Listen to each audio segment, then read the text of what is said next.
आप भी नवदुर्गा का व्रत रखते हैं और 9 के 9 दिन माता दुर्गा की पूजा अर्चना करते हैं, तो आपको ये कार्य अवश्य करना चाहिए।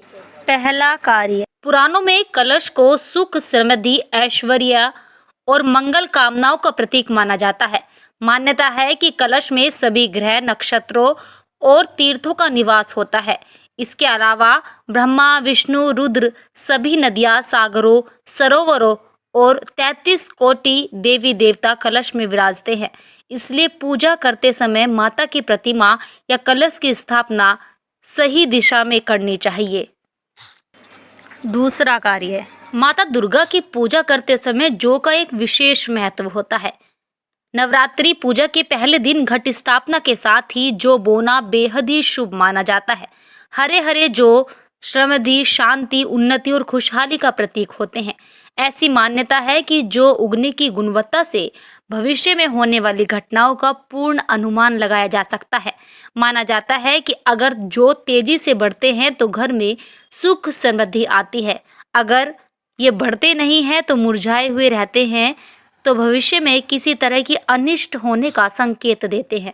तीसरा कार्य, इसमें दीपक का बहुत ही विशेष महत्व होता है। अग्नि ईश्वर का ही रूप है। दुर्गा माँ की पूजा में शुद्ध देसी घी का अखंड दीप जलाने से घर में सकारात्मक ऊर्जा का प्रवाह होता है। नकारात्मक ऊर्जाएं समाप्त होती हैं और इससे आसपास का वातावरण भी शुद्ध हो जाता है। अखंड दीप को पूजा स्थल के आग्नेय यानी दक्षिण पूर्व में रखना शुभ होता है, क्योंकि यह दिशा अग्नि तत्व का प्रतिनिधित्व करती है। आग्नेय कोण में अखंड ज्योति का दीपक रखने से शत्रुओं पर विजय प्राप्त होती है और घर में सुख समृद्धि का निवास होता है। चौथा कार्य, यदि आप देवी दुर्गा को खुश करना चाहते हैं तो उसके लिए नारियल सबसे ज्यादा आवश्यक है। नारियल के बाहरी आवरण को अहंकार का प्रतीक और आंतरिक आवरण को पवित्रता और शांति का प्रतीक माना जाता है। माँ दुर्गा के समक्ष नारियल को तोड़ने का तात्पर्य अहंकार को तोड़ना है।